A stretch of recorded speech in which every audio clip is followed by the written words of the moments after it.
Hello, everyone. Welcome to the fourth List Apart on Air event. Our goal for these List Apart on Air events is to provide a space for some deep, expert kind of discussions to happen alongside some more casual Q&A from the audience, sort of like a meetup without all the hassles of geography. And today we're going to be talking about CMSes. I'm Eileen. I'm your host. I'm your moderator. And I'm going to go through some of the basics for like what we're going to cover today, and then we'll get started and introduce everyone. I want to start with our sponsor. Our sponsor today are the wonderful folks at Pantheon. So Pantheon, if you have not heard of them, they are a hosting service for Drupal and WordPress. And when I say hosting, you might be like, oh, sure, like big generic server up in the cloud, yay. But actually, it's better than that. Pantheon has built a system that is optimized not just for like the server needs of Drupal and WordPress, but it actually makes the sysadmin tasks really easy. There's one-click core updates and automatic backups and Git integration and caching. It's really great. They're really great. You can sign up for one of their guided tours, or you can create a free account and just start playing around at pantheon.io. And we'd like to thank them because they're great for sponsoring us today. So today, we are going to talk about content management systems. I'm Eileen. I'm the Director of Strategy and Livestock at WebMeadow. And I'm a content strategist very firmly on the content strategy side that intersects like information architecture and content modeling and systems architecture. I do a lot of work with CMSs of all flavors. I think I built my first one in like Perl in 1999 or something. So, you know, we all have things that we're a little ashamed of. So in the beginning, those many years ago, web pages used to all be built by hand, right? The code and the content for each individual page was just assembled meticulously and stored in a file, and it was a pain in the butt. And so before long, we started modularizing the code, right? We started using tools like server-side includes to stick in the same header or the same menu at the top of every page. And then we started modularizing the content as well, because it's just as easy to include like a company tagline as it is to include some like, something full of footer code. And so in some ways, the earliest CMSs were actually just really nice interfaces to flat file systems. Now, today, we call that Jekyll. But back in the day, that was something that was like, that was a new and exciting thing. So in the intervening years, CMSs have grown and expanded to the point where right now that label covers everything from like streamlined systems that are built for a single user to run a single blog, to giant, huge enterprise systems built to manage workflows of teams and cross-platform publishing and all kinds of complex things. There are proprietary CMSs, there are open source CMSs, there are proprietary commercial open source CMSs. It is a big and messy world out there. And that's what we're here to talk about today. How can you find your way among that chaos? Like, what are some of the perennial issues facing CMS developers and users? What are some of the newer issues that are coming to light alongside our attention to responsive and small screen experiences? And what even is a WYSIWYG? Really. So we'll start with our panelists. Our panelists today, first we've got Karen McGrane. Karen is a user experience and content strategy consultant. You've probably heard of her because she's amazing, and she is the author of Content Strategy for Mobile, which is published by A Book Apart. She co-hosts the Responsive Web Design podcast with Ethan Marcotte, which just had its 4th birthday, and teaches design management at the School of Visual Arts in Manhattan. Karen, say hi. Hi, I'm so excited to be here talking with my friends about the same topic we always talk about. Yes, it's very true. All right, next we've got Jeff Eaton. Jeff is a digital strategist at Lullabot, where he designs and implements large-scale web platforms for media, education, and enterprise businesses. He co-authored the first edition of O'Reilly Media's Using Drupal, and he hosts the Insert Content Here Content Strategy podcast. He is a frequent writer and speaker at web and open source conferences. Jeff, say hello. Hello. I, too, am very excited, and I want to make clear, when we say this is what we always talk about, it's because we love talking about CMSs. Nice. We can't be stopped. And then, it's really true. Don't even try. And then last we've got Ryan Ireland. Ryan is the founder of Majingo, where he has authored video courses on things like Git and Craft CMS and Expression Engine and Jekyll and deployments and sort of project management things like Grunt and Gulp. And he's written a book on Expression Engine. And he also does classroom teaching, technical consulting, coaching, and he used to be the VP of Tech at HappyCog. Ryan, say hello. Hello, everybody. Thanks for having me. Happy to be here. All right, so fair viewers, fair listeners, at some point during this broadcast, one or more, or maybe all of us may devolve into sort of spluttering and frustration and like maybe even ranting. And if that happens, just stay calm. Do not taunt the speakers. Just take some breaths. It will pass. We will get through it all together. I usually so have we're a gonna vaudeville-style stage hook that just pulls me in. Yes, yes, absolutely. So we're going to start, we're going to do about, so that everyone knows the lay of the land, we're going to do about half an hour of discussion amongst ourselves, getting super into topics that we frankly talk about all the time because we're super into them. And then we're going to take Q&A. So if you think of questions as we're talking, feel free to put them in the Q&A, and then you can upvote and stuff. I don't know, there's like functionality in there. And then as the second half, we'll be going through those questions and sort of chatting with people about what kinds of things you're dealing with in your work with CMSs. So our very first question, the question on everyone's mind, Jeff, Karen, Ryan, which CMS is the best CMS? No, so that's a question we hear a lot. Like, this is something that all of us hear a lot. As soon as someone hears that we talk about CMSs, people are like, oh, so like which one should I be using? And all of us are like, I need to leave this conversation immediately. It's the number one question that I get asked on stage at conferences. Yeah. I'm usually unable to leave the stage at that point. It's awkward. I think of it sort of like someone asking which shirt is best of the shirts. Which car should I buy? Yeah, I mean, there's certainly like ones that you can say, oh, hey, that particular CMS, I'm guessing that it's just not right for your needs, just based on what I already know. Mm-hmm. But like beyond like some basic, don't use post-nuke these days. It depends almost entirely on the needs of what kind of project you're doing, what your organization is doing, how much content you're publishing, all kinds of stuff like that. So I mean, in a lot of ways, it boils down to how do you figure out what you need. And I think that the real problem is that like most CMSs are going to get you 80% of the way there, maybe even 90% of the way there, given how competitive this marketplace is and how many companies have kind of tackled some of these problems. And the issue is that remaining 20% is each system thinks about the world a little bit differently and has its own like weirdnesses. And I have a lot of sympathy for companies trying to sort through this kind of competitive marketplace where it's not easy to articulate what your needs are and then go to a vendor and say, how are you different from all of these other vendors? Because they're all just going to tell you, no, we can totally do that. That's how, it's great. Yeah, we do that. Decoupled, no problem. Yeah, and I would say that in terms of requirements, there's more than just the technical or site architecture requirements, but the requirements of your team for content publishing or for integrations. If you have to integrate with other services or sites, that may push you one way or the other in terms of which CMS is best.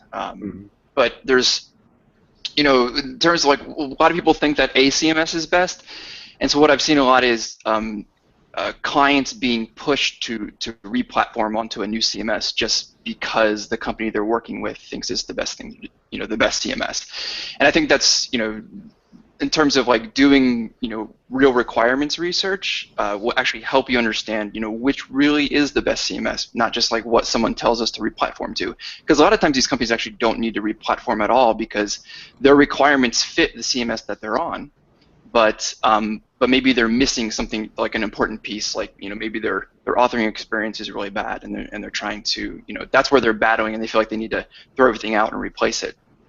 So technical requirements is one part of it, but I would also, think about the company's requirements in terms of how to manage that content and the people that they will have to manage and maintain that stuff as well. Yeah, definitely. You might call that author experience. Yeah, you might. I think one of the interesting aspects of that is that it reveals the fact that a lot of organizations haven't necessarily thought through what those requirements are. You know, a lot of things are driven by, you know, features or a particular dream for how the website should appear to, you know, end visitors. And things like, how many people do we actually have to run this day to day? You know, how often will it change? Do we need to do it in different languages? You know, like there's all sorts of just meat and potatoes questions, and, you know, who will actually translate this into other languages, that like those have big ripple effects way beyond, we got a bunch of PDFs and Photoshop files, what CMS should we use? And I think we don't have very good language to talk about what requirements are. And I see something very similar to companies over the last 10 years having a website that doesn't work all that well, and they don't have a way to describe their pain with the website. The only thing that they can say is, well, it's not working, I guess we should redesign. And so they go in and they change the colors, and they, you know, put 4 boxes on the home page and clean up the nav a bit, make some you know, overlays for the nav, and it turns out that that didn't solve their problem, because their problems were actually with the content or with the workflow or with, you know, did the website actually meet anybody's needs? And I think we have the same problems with CMSs, where they have this pain point, they have no way to describe what their pain point is, they don't know how to fix the pain, and the only thing they can think to do is replatform. Yeah.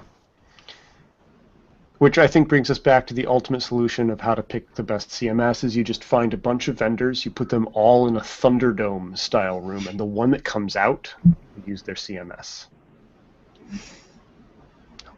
I feel like that's what the RFP process is.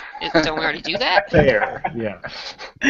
I mean, I say that joking because I like saying Thunderdome, but like it's actually a really poor way to approach those things in a lot of scenarios, because it really leads to, you know, the fire hose of, look at all the features we have, let's do an impressive demo, and it takes time to actually figure out what a good match is, and not necessarily just, you know, throwing out Photoshop files and feature requirements and letting everybody fight over it. I have strong feelings. Well, so Jeff, that brings us to sort of an interesting thing that we had talked about earlier, the idea that CMSs are being asked to carry a lot more responsibility than they used to. Like, it used to just be like a way to put your photos up and a place to stick your PDFs, and that's it. How do we start to tease out requirements and differences between what people need for content management versus what they need for web publishing? Because we tend to use those as synonyms, but they're not really. Yeah, I mean, I think it's interesting because it was a while ago I started digging around into some of the distinctions between those, and I discovered that like content management systems have been around since like the 60s and 70s. This is like a field that goes way back in a very different forms, obviously, but like it really grew out of like large organizations and the government, and interestingly enough, typesetting companies that did like printing and typesetting for books and stuff like that. They had to manage all these kinds of documents, and they dealt with, you know, how to do formatting, goofy formatting things for books, how to tie footnotes together into your documents. The government had to do revisioning of everything. They dealt with all kinds of problems that were real meaty about these assets that we keep track of and need to manage and edit and publish in different ways. But the interesting thing is that web publishing is like a small slice of that. That, you know, obviously the stuff that you were describing earlier, you know, we used to just make HTML files, and every one was a precious snowflake that we hand-coded in Notepad, and then that got unsustainable, and we built systems to manage them. In a lot of ways, like the web publishing world sort of grew into the world of content management is through sort of like a separate evolutionary path. You know, we worked into a place where we were suddenly dealing with a lot of the challenges that the world of content management had been grappling with for decades, but at a simpler level. You know, we weren't dealing with like, you know, 700 pages of documentation for a Boeing 747 in 12 languages. We were dealing with, you know, 200 blog posts and what images were there, and, you know, whether you teasers and stuff like that. So it was on a smaller scale, but as more and more has been demanded of the web pages that of the web pages and the websites we're publishing, I think the world of web publishing has started to, evolve and grow into a lot of the classic questions of content management. And that's where you've seen things like enterprise content management systems, which aren't just publishing web pages. You may think of it as, oh, it manages the intranet or something, but they're dealing with big questions about like internal company knowledge and security issues and stuff like that. Or you have very design focused publishing systems where there's posts to manage, but a lot of the work is positioning things on the page and figuring out how things are going to look. Those like distinctions and differences end up rippling out in a lot of interesting ways, but like the web publishing world has definitely been forced to grow up, I think, because redesigns for large sites get more and more and more expensive the more legacy content you have, and people start thinking about, how do we make this easier? Ryan, you were talking about like let's just re-platform, hooray. If you've got lots of content, like you're, say, a magazine publisher, that's a non-trivial enterprise. So thinking about, well, we need a system that actually tackles a lot of these underlying management of our content asset problems more effectively, so we can redesign without just tossing out the whole thing and rebuilding it from scratch. And like the rise of mobile devices has forced everybody to grapple with responsive design, and some of the systems that really emphasized nice dragging things around and creating a nice look and feel for your website don't work well with responsive designs. They've had to be retooled. So I think it's as we demand more of the websites we're publishing, the CMS aspects of it, the classic, we need to manage these content assets and then publish them, has risen to more prominence, because we're not just making web pages anymore. We're feeding mobile apps and making sure things work on 19 different zany devices. And then I think, how many organizations don't have a web page? It's sort of a given that everyone has to have some sort of web presence. So I think web publishing systems have become everyone's sort of first experience with content management systems. And I swear I'll stop ranting in a sec. But I joke that Blogger set content management back by a decade, not because it wasn't a good tool, but because that first experience a lot of people had with the idea of managing content and dynamically generating pages was basically a one-to-one mapping between a piece of content and a web page at a URL that you would visit. You had your title, you had your body, maybe you had an author and a post date, and there you were. And today, given the complexity that we're forced to deal with, that's a really, really painful fit. It's very few organizations can make do with that, but it still sort of dominates the mental models that a lot of us have. Anyways, okay. I remember I spoke at a Forrester customer experience event a couple years back, and kind of outlined this problem. It was on a panel in front of a bunch of people, and some executive raises his hand and says, he's like, "What do you mean I can't get this content out of my web page and into my mobile app, at the level of granularity that you're describing?" He's like, "Isn't that why I have this CMS?" And I'm like, "Well, you have a web publishing tool. Like, all you have ever needed to do up until this point was make web pages, and it was never intended to give you those kind of capabilities. And we're running into that now, and it's a huge problem simply because no one expected to have to do these kinds of things with web pages." Yeah. And I think that's what I meant with the idea of web publishing tools suddenly being forced to grow into classical content management problems. Like, now we're not just saying, well, here's the big wad of stuff that will appear on the web page. We're thinking, well, what are the different pieces of data that are part of this? What's the difference between a call to action and a summary and a story and an author bio? Let's break those things out so we can reshuffle them. And you see that with things like, a lot of current web publishing systems are real big on giving people the ability to define content types and fields and to have different templates for them and stuff like that. And I think that's a reflection of, that sort of push towards increasing flexibility and more CMS functionality. I'm working on a project right now. Eden, you may know about it, because you're working on it too. Same with Eileen. You may have heard of this.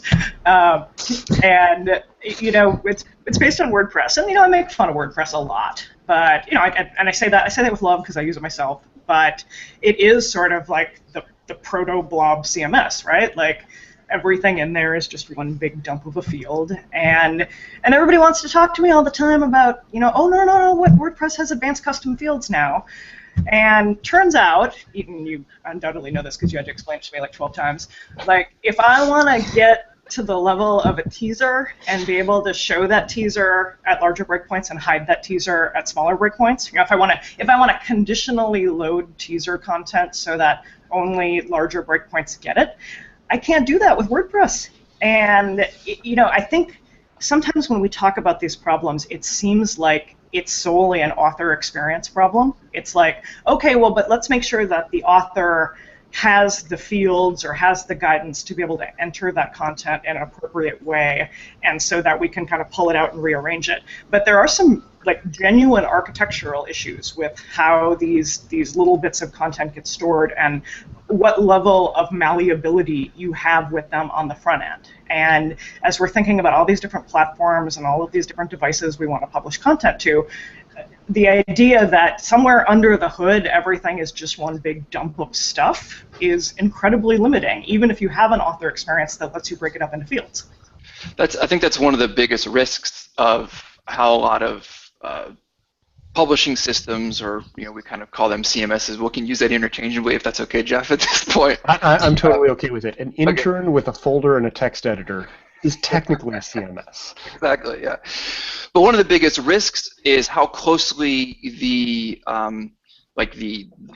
application, the dashboard, the control panel is tied to how things are stored in the database, right? So, and it creates this layer of noise that makes it very difficult. And later on, we're going to talk about like decoupling and things like that. But it makes it very difficult to do what Karen was saying, which was to isolate this little piece of content, very easily because of how things are stored. Maybe they're stored as maybe it's serialized into a a database row or whatever the way that they're storing it is.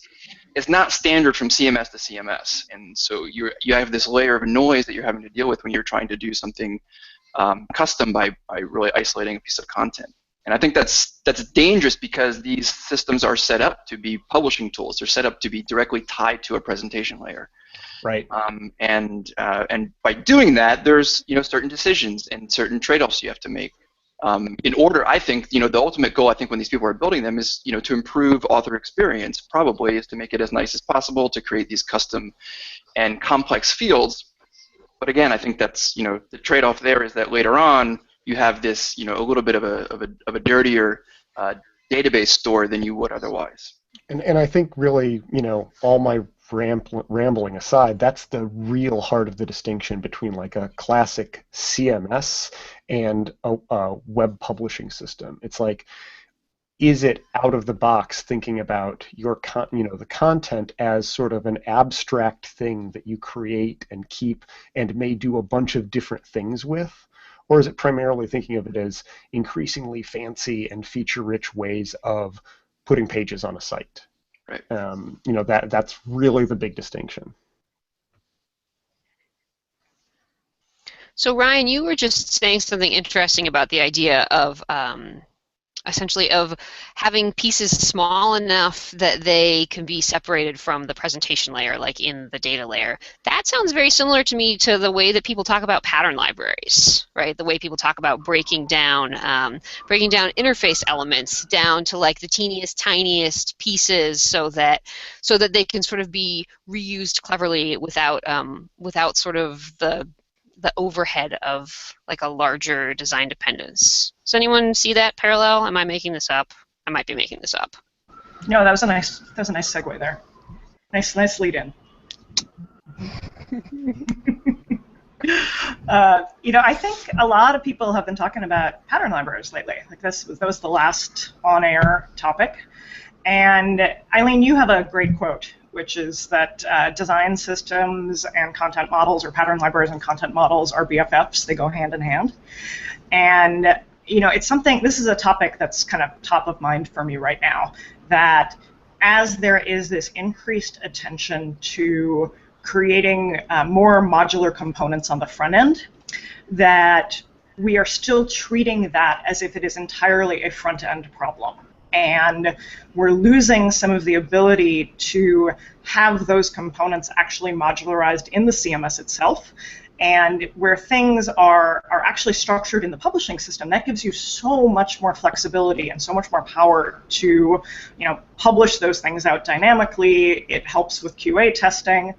And, I want to be clear, like, if you're thinking of a pattern library, like, seriously, just as a front-end library of reusable code snippets so that your front-end developers can go in and not reinvent the wheel every time they have to make a calendar widget or whatever, that's totally cool. I can, I'm not saying that there's not value in that, and I absolutely support and respect that. But I just think there's so much more that we could be doing to ensure that that componentization, that modularization is not treated just as a front-end style problem, but is actually hooked up to the content model, that those components are actually built into the CMS, and that as you are constructing pages in your CMS, you can be building them out of those reusable components, and that if you want to be able to do that, then when you want to change one of those components, Capital One has a fantastic case study of how they kind of hacked interwoven into their own kind of decoupled componentized CMS. And they said that out of their 2,500 pages that they manage on the site with 4,000 different variations of those pages, they have 20 components, just 20 components that actually can construct all of those different pages. And I guess it's if somebody's excited about building a front-end pattern library, I just get so excited because I'm like, what if I told you that that's how the site on the back end could work? Wouldn't that be amazing? Don't we all want that? Yay.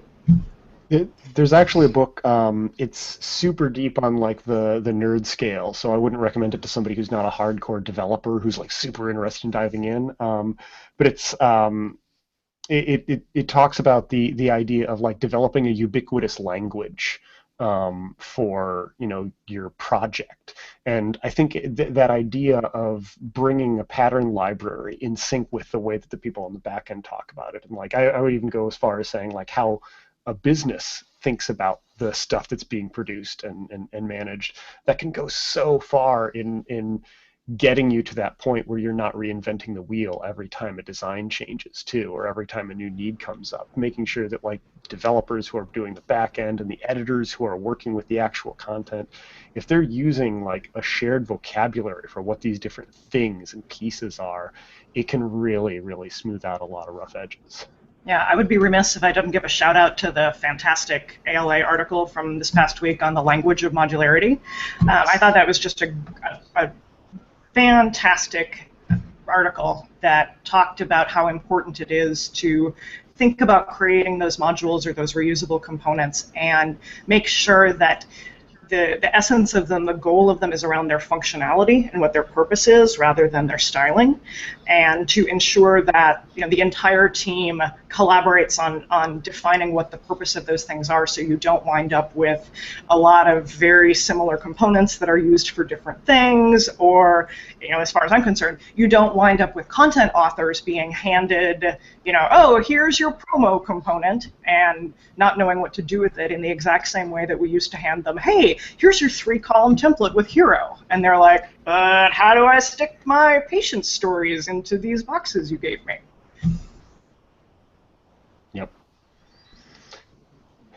At a much finer grain, it's the same problem we faced with just giving people raw HTML access. That's a ridiculous amount of choice to put on somebody who shouldn't need to be dealing with that stuff. And although component libraries sort of shrink that down to some extent, it's still a challenge. That was a good segue, Jeff. Nice. Taking my job, I see, which is fine. So we wanted to talk a little bit about author experience, and there was a question in the Q&A, which I'm just going to bring right in, which is about the idea of where do you find that balance between giving people lots of flexibility and giving people no flexibility, but then what they create will actually be what you wanted them to create, and sort of what's the balance and what's the what are the sort of trade-offs there? So if people are not familiar with the concept of authoring experience, I use this like it is a real term. I learned it from Rick Yagodich, and I pretend that AX is a thing that everyone knows, and eventually it will be, and so that's cool. It is like it's the back-end experience of the CMS. It's the experience that you go in and you fill out the form and you make the content and what do you do there? Do you put raw HTML in a field? Do you fill out like a nice little form? Do you have to upload a pre-cropped image, or do you upload an image and the system will crop it for you? It's user experience, but for authors, for like the administrative side of things. And I guess I'm supposed to be moderating this, but you gave me a microphone, so I'm going to talk about it because it's what I'm obsessed with. So authoring experience, I feel like, is like the thing that people have forgotten about. Like just now, in the last like couple years, people are starting to be like, oh, this is why our sites only actually look good for 3 days after launch, is because we gave them a place to put a hero image and then gave them no information about what should go in it in terms of like size of the image or shape of the image or even like art direction kinds of things. Like this is supposed to be like a beautiful outdoor shot, not like a macro picture of a salad.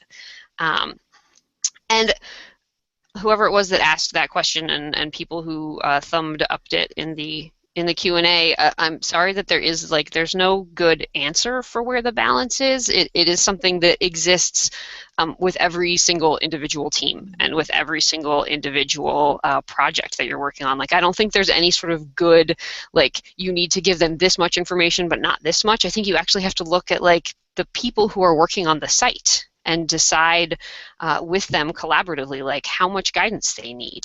So I have a client that I worked with a few years ago who is a photography nonprofit. Like they give cameras to kids in inner cities and have them take photos of crappy things in their schools, like leaks and things like that, and then they put on art exhibits, and the art exhibits they invite like the Board of Education and stuff to come to the art openings, and it's all pictures of their schools falling apart. It's really cool, but like they didn't need any help with the photography stuff, where I'm actually used to most of my clients needing a lot of help with like imagery choices and like when they're, what sort of sizes they should use and what kind of art direction they should have. But like that was a client in particular who needed none of that at all. And so like I feel like that happens to me over and over again with projects, is that I'm all set to like give someone really good voice and tone information, and the person who's on the team who's working on voice and tone stuff has it down pat and needs no help from me at all. But what they really need help on is how to format a table. Yeah, I've had a few conversations in the last 2 weeks with people who complained that it was too difficult and complicated for them to like update and manage the content on their site. And the complaints were directly related to like, it's just too complicated for me to get in there and do the content. But it always came back to, once I dug down, it always came back to, we were never really trained on how to use the CMS. We were never really trained on like how to properly input the content. And so to me, like I see like improving author experience starting with, instilling in the people that are implementing the CMS or building the site that the decisions you make should be always easy, focused on being easy for the end user, easy for the person that's going to be using the site, and it doesn't matter how difficult it's going to be for you to implement that, because like the goal is not to make your job faster. The goal is obviously to make the person that's managing the content easier. And then I think the next step is to like implement like real training and real documentation, so you're empowering those people to use the site. Like you said, like 3 days later, the site looks like garbage because, you gave them an unlimited WYSIWYG editor, and so they went to town. And Jeff's holding his head, but that's not the fault of the person inputting the content. It's that you're not setting it up for a great experience by giving them unlimited options. Of course, they're going to drop in a table right out of the WYSIWYG editor without any styled classes on there or anything like that. So I feel like those are the first 2 steps. I don't know what the rest of the steps are, but to me, in my experience, those have been the first 2 critical steps. Jeff has the 3rd step. I actually think like one of the things that we've seen, especially on complex sites where there's lots of different kinds of content and different people who in different roles who are going to be doing different kinds of tasks, like the first phase is getting that actual editing and author experience to be smoothed out and not just feel like a database threw up. I think is the phrase that Karen has used a couple of times.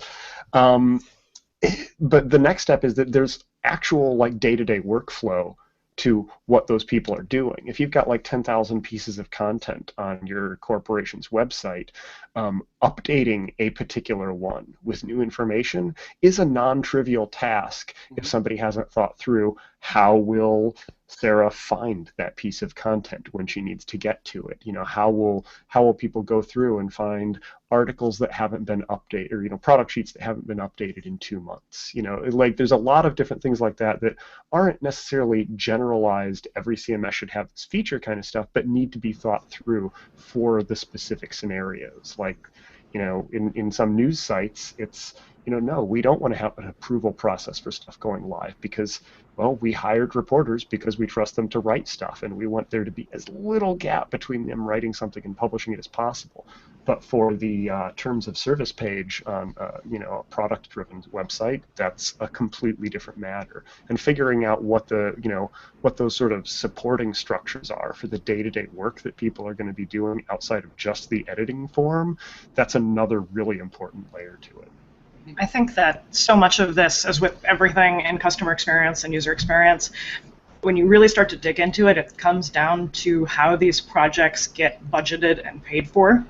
And there are so many scenarios in which you can do something that will speed things up for the developers, make the developers' life a little easier, a little faster, save a week in the development timeline, that winds up getting paid for 100 times over, 1,000 times over by the content team, the people who are entering that content, that the cost of that gets borne in a completely different place. I've totally been on projects where the development team has come and said, hey, we could totally like save 2 weeks if we do this, and you come back and you're like, yeah, but then that means that the content authors are going to have to touch every single piece of content twice. You're going to double or triple their workload at the expense of saving yourself a couple of weeks. It's not worth it. But we don't have really good ways to talk about these things, and I think it's not something that teams that are making the decision to re-platform or making the decision to redesign the website are even thinking about how do we factor in the cost of a bad author experience over time. I'm not sure it's true that we don't have good ways to talk about it. It feels to me like those are the same concerns that come up with front-end user experience, like with the things that we talk about on why we should do research and why we should do testing and why we should have, sort of iteration and changing. Like, it's just actually putting priority on administrative users as real users. Like, I think that it's pretty, it's not like standard practice in a way that we would want it to be, but I don't think it's particularly arguable that like you make a better product when you do user testing as you are building, right? That you create experiences that are smoother, that are safer, that are more comfortable for people if you do user testing. But if we put and we pretend that the people who use this site every single day, like 20 or 30 times a day, we pretend that they're not users. We pretend that they're employees, and so they just have to do whatever crap the company throws at them. Yeah, and it feels like that that these types of author experience issues, and I'm just going to throw this out there, let me know if anyone disagrees, that I feel like they're more easily absorbed in larger companies than they are in smaller companies, because I feel like that in larger companies there's maybe more of a tolerance for having to do a lot of workarounds. And just sort of my own anecdotal evidence in terms of talking to people that are in smaller companies, they're the ones that are the most frustrated because they typically are doing 4 other things in addition to having to manage the website. Mm-hmm. And they are really burdened by a poor author experience. And I would say that there's a lot more of those medium-sized types of companies and projects out there than there are of the big enterprise projects. And so, just something to think about when we're, taking on a new project is, like Karen said, budgeting for that, doing research and discovery on how people are managing their content, what their workflow is. And I know that, the stuff that content strategists get into a lot in terms of helping people develop the content and create a plan for it. But there's technology implications there too, in terms of understanding, like, how someone, right now manages their content and what the roadblocks are, the hurdles that they have to jump over to get, the terms of service page uploaded. And in terms of like selecting a CMS, the flexibility of, how much leeway there is and how difficult or it is customize the of the CMS, tailor it to organizations' needs. That actually is one of the it's you can make the front end as fancy as you want, and a lot of people have solved that problem. But there are some systems that you get what you get, and we hope you like that in terms of the back end. Ooh, good transition time, Jeff. Nice. So one of the things that I know. One of the things that we really wanted to talk about, because it's it's very hot right now, you guys. It's very hot to talk about decoupled CMSs. And so maybe that's one of the use cases for them, right? When you have a CMS that does some things that you want, but that administratively works well for you, but works terribly for you on the front end. What are some of the reasons to go from a single system to a decoupled system? What are the good things and the bad things? Is this really just a quick trip into the pit of despair? Well, I would say that a good first step is to make sure you have a reason to go into a decoupled system instead of just doing it because it's something that's new, or in fact, it's not even new, but it's something that's sort of talked about a lot right now. But I want to kind of back up and talk a little bit about how decoupling and headless. You've heard a lot about probably like a headless CMS. I know Jeff has talked about headless CMSs. He was even talking about the name headless, and maybe, I don't know, Jeff, maybe you don't like that name so much. It's a little too Sleepy Hollow. Yeah. Well, it's interesting though, because I always thought about it as like a headless computer or server. Like if I have like a Mac Mini sitting in my closet that I only interface with over VNC or some sort of screen sharing, just over like a services level instead of a user interface level. That's why I think headless actually works really well. But so just kind of like the basics of like headless and decoupled really quickly is that the headless to me means taking an off-the-shelf CMS and basically like lopping off the presentation layer. So let's say you used CMS. There's one that I really like called Craft, and let's say I just wanted to use Craft because it has a nice user interface for managing the content, but I didn't want to use the presentation layer. I didn't want Craft to render any of the templates, any of the HTML that the browser would use. I just wanted to use it for inputting and serving up the content. Then that would be like a headless scenario. Like Craft would not be responsible for rendering any templates or anything like that. I would use another tool like Jeff, we were talking about React.js or Angular, or maybe you would have just feed some iOS apps or some Android apps. There wouldn't be any maybe no HTML at all that's rendered at all. So to me, that's headless. Now, a lot of people use headless and decoupled interchangeably, but I kind of think they're actually a little bit different. I feel like that they're related in that headless is a phase of decoupling. So when we talk about decoupling, we're essentially talking about the separation of concerns when it comes to your site.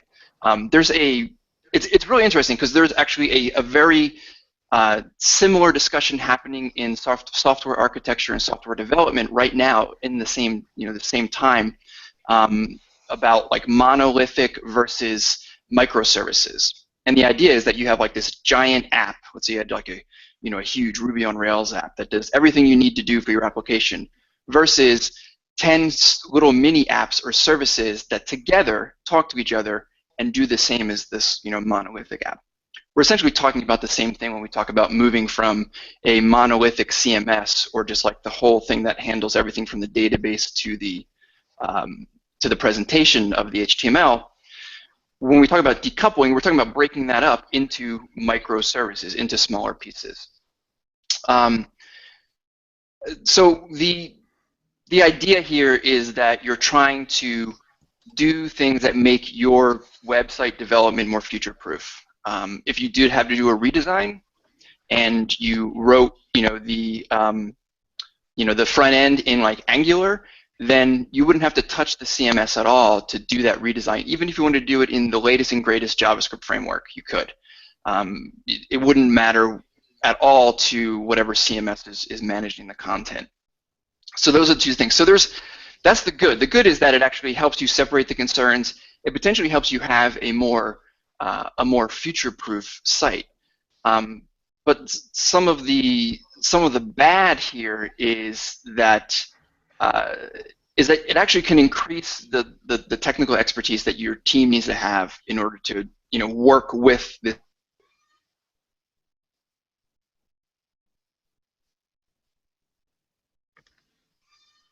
Uh-oh. Uh-oh. Ryan froze. I'd just like to say that I agree with everything We he's brokers saying. maybe. Oh. What's that? Yeah. Go ahead, Jeff. You for a moment and just were agreeing with everything that you had said up to that point. Okay. So anyway, so the downsides are things like that: fragmenting the technology. You're basically breaking up you're thinning out your expertise layer across multiple technologies, which is always a risk, both for you if you're just an agency developing the site, but especially for the client who you're handing that off to. And could be a longer time to deal with bugs because you're actually having to look through several systems to manage that. Now those are sort of like the downfalls. The good parts are that you are no longer like reliant on a presentation layer that you don't like how it works, and you can just break it off. I just want to, before we jump back, I want to quickly give one example and then see if anyone else has some other examples to kind of solidify this for everybody. A few years ago, HappyCog did the MTV O Music Awards, and instead of doing like a sort of a big CMS thing, it was broken up into smaller pieces. There was the craft CMS actually is what managed the content. It's what the content editors inputted the content into. There was another section of the app that was handled by Laravel, and that was actually handled all of the template layer in the presentation, and also handled the some other services like the authentication, and I forget what else. And there's like all this like voting and stuff. So it handled all this like application stuff. And there was even like a WordPress piece that was like the blog thing. And so there's all these different pieces. And the Laravel app actually didn't communicate with Craft through any service layer. That Craft had actually communicated directly to the database. And to me, this is more of like what I would consider like on the farther side of decoupling, where I would see Headless as like phase 1. I would see this as like a phase 4 or 5 of decoupling. Yeah. And I think there's a lot more risk on that farther end of decoupling because you are taking on way more like technical debt than you would if you just stuck with like a headless setup. Yeah, no, I agree wholeheartedly. I mean, I think one of the examples of that sort of farther down the decoupling, line is the Martha Stewart Living website. That's one that Lullabot did a couple of years back. It's actually, I think, 2, possibly 3 separate Drupal instances. One is just for user-generated content. Another is just for editorially generated content, and there's a layer that basically is stitching those things together and saying, okay, well, we're pulling up an article and assembling these things and then reaching into our enterprise content library and saying, are there recipes that might go along with this, and then pulling in UGC, and it gave them the ability to really effectively partition different types of things that had different security implications and different needs, and it was built on Drupal, but it essentially was building out those different separate services that they needed to deal with in different ways. We just relaunched the lullabot.com site in a headless fashion, like what you were describing. We took Drupal, lopped off the front end, and made a React.js application so that the designers could just have full precise control over everything. And the real challenge is if you take on, a fully decoupled project, there's a lot of architectural questions about how the system is going to work, how the pieces are going to talk to each other, how closely they need to be tied to each other, that you're taking on, that when you just say, okay, we're going to use CMS A or CMS B and drop it in, it's essentially like you get the bundle deal with that. Those questions are all answered. You can at least assume the CMS is internally consistent about how it's dealing with those kinds of things. But if you find, especially we find in like, publishing clients and media clients who are already having to push stuff out to a bunch of different kinds of publishing channels, talking to apps and sending out feeds for partners and publishing to the website and maybe driving, I'm sorry, Karen, a separate mobile website, and stuff like that. They're already having to deal with some of those challenges already, and they're already building different front ends and different pipelines. So to some extent, they've already tackled, or they're already being forced to tackle some of those decoupling challenges. So explicitly saying we're going to do a decoupled system is more of like an acknowledging of the work that needs to be done than, hey, let's get on board with this cool new thing. Yeah. I think that, sorry. No, go ahead.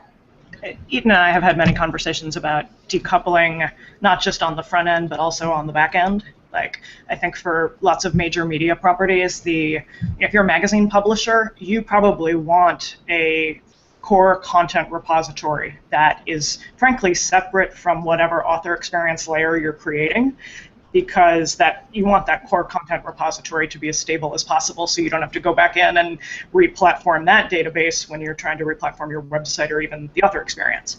And I think that the web publishing industry is going to be informed a lot by some of the trends you see in the enterprise space, which is that you see so many of these larger enterprise platforms and even Drupal trying to become digital experience marketing hubs where it's like everything in the kitchen sink. It's like, we're an analytics package, we're a personalization engine, we've got your business logic.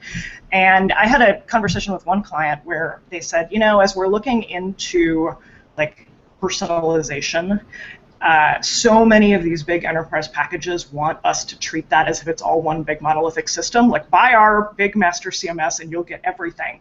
And they said the truth is that for us to do personalization, genuinely do personalization, it's going to have to touch so many different systems that we're going to have to write these APIs between these systems anyway. We don't really care if it's all part of one big monolithic CMS package. Like, in fact, we're probably better off treating those things as if they're somewhat discrete elements. And it seems like there's a lot of marketing in the enterprise CMS space that's trying to get people to buy a one-stop shop, and I don't actually think that's what people really, even large enterprises don't need it, and that probably means that smaller and mid-sized enterprises don't need it either. Yeah, it sounds like the constant sort of dissidence and friction between the unbundling crowd and the bundling crowd.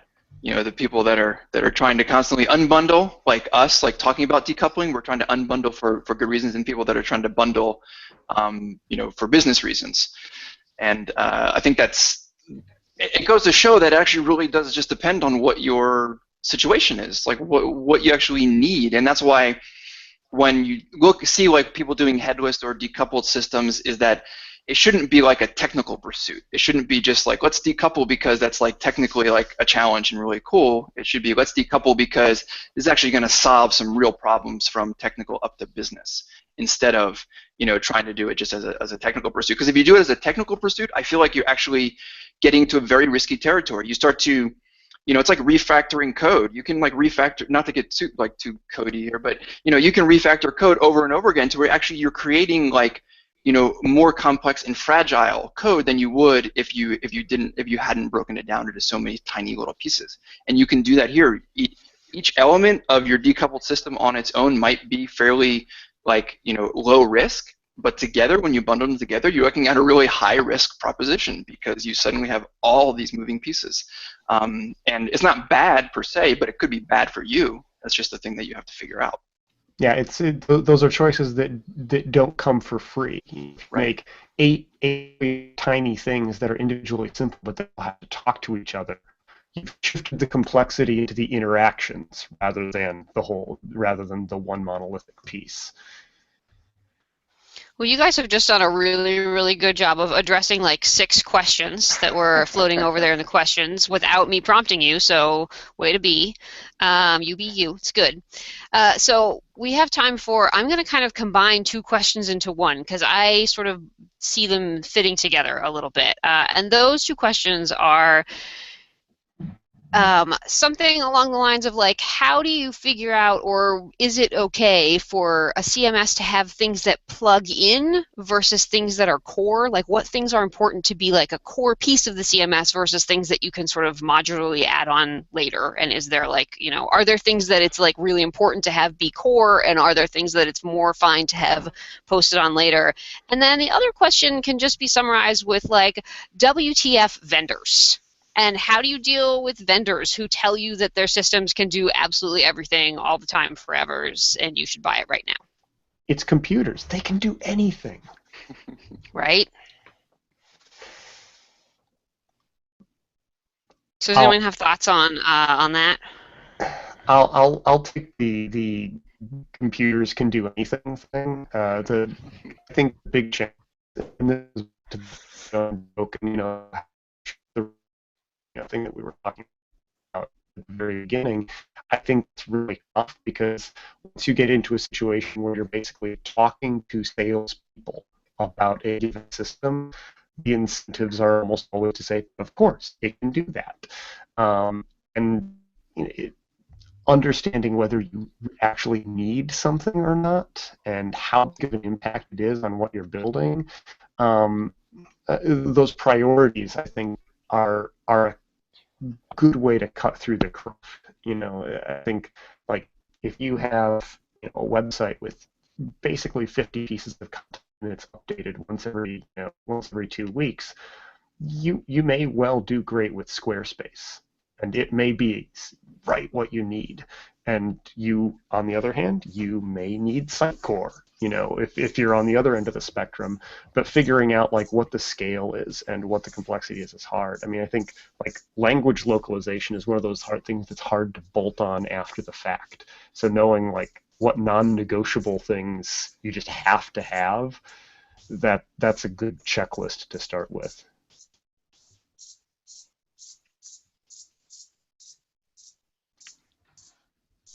Does anyone else have thoughts on that? About vendors in general? I think that's a really good guideline, is like the things that are most important to you should be things that are also most important to the CMS. Does anyone else have thoughts about that, or about like how to deal with vendors who are like, what's the deal with CMS vendors? There are some nice ones out there, but there are also some not nice ones out there. What's happening with that? I would say that it would be to your advantage if you're out shopping for a CMS, and if you're in the space where you're actually like dealing with salespeople and vendors, then you're probably at a price point where you should certainly be prepared with a lot of research and information on what you currently have and currently need, and even that means like hiring somebody independent to do discovery work with you to understand where you're at and where you want to go, and to give you a roadmap. I know like discovery type of work is really big, and I think it's really big for a reason, which is that I feel like it saves people a lot of money from going down the wrong path. And if you approach like let's say you have to re-platform, sometimes you do if you're on something that's that doesn't suit you anymore. You have a sort of a pre-step of the project, which is discovery, and you do that before you choose before you choose a vendor for your CMS. You don't, and like I see like the CMS stuff getting chosen just sort of like, as like a quick Basecamp post. Oh yeah, like let's use this CMS. I feel like that if the stakes are high enough, you have to. I mean, if it's your neighbor's like dental website, then yeah, it's like throw it on whatever. It doesn't matter. But if there's going to be longer term implications and sort of a lot of integrations, there should be a pre-step that is this discovery process that gives you a plan for what you need. And then you can present that to the vendors and say, hey, this is what we need, and hopefully it will help the vendors understand what you need, because a lot of times they are speaking purely because they're actually trying to guess like what you need, and they'd rather give you everything and have you be happy than not give you enough, and then like their product doesn't meet your needs. Yeah, I also think having to kind of flip that around and say, you should, if you're at that price point, you could be putting out an RFI or just doing the vendor calls and really pressing each of the vendors on what they think their product is especially good at. And I think I've seen this happen where you come in with a set of requirements, and which you should absolutely do. I'm not saying you should not do that, but the vendor then has this incentive to just say, oh, of course, like absolutely. And having seen conversations where like a client wants to do something that's like super decoupled and really wants to have really wants to focus on the content repository and the author experience, and I don't want to name the vendor, but I'll call them Schmadobe, wants to come in and say, hey, oh yeah, of course you can use us as a completely decoupled system. Well, yeah, you can, but that's not why you would purchase that product. So, if the vendor can't articulate, if you need these types of problems solved, this is why you should purchase us. Like, know that before you go in. Yeah, and I think that, like, if a vendor can explain what kinds of scenarios their system wouldn't be a good match for, that's a good sign. And Yeah. It's sort of like, yeah, okay, if you can tell me why I wouldn't want to use it and why I would, that's better than but it can do anything. Yeah. All right, that's awesome. We are at the end of our time. I know, like the four of us we could be here till like 7 p.m. Just be like, no, it's fine. Well, let's just keep going. Hangouts are free. Yeah, so thank you everyone for joining us. I feel like that was a really nice note to end on with sort of discovery and requirements and thinking about asking hard questions. And that means both asking hard questions of yourself and your own needs, and also asking hard questions of the people who are trying to provide solutions for you. And asking them to, I mean, it's not like, we're not like jousting here, but in some sense asking them to prove themselves to you in a way that helps you understand how their priorities are aligned with yours. So thank you everyone for joining us today. We will be announcing more upcoming ALA events on the website and on social media. And so if you follow us on Twitter and on the Facebooks and all that, then you'll hear about those soon. And so there will be a video of this panel posted to the site in the next couple days, and then a full transcript will be posted early next week, which is awesome. Thank you again to Pantheon for being our sponsor. If you want to either just play around on their stuff, because you can sign up at like a free level account and just play forever, or you can get like a guided tour. So if you are a person who you're like, I would like more guidance on this, Pantheon.io. You can go and sign up for either of those there. And thank you, Karen and Ryan and Jeff, for ranting with CMSes about me today. And we will see you all next time. Hooray! Yay! Thanks.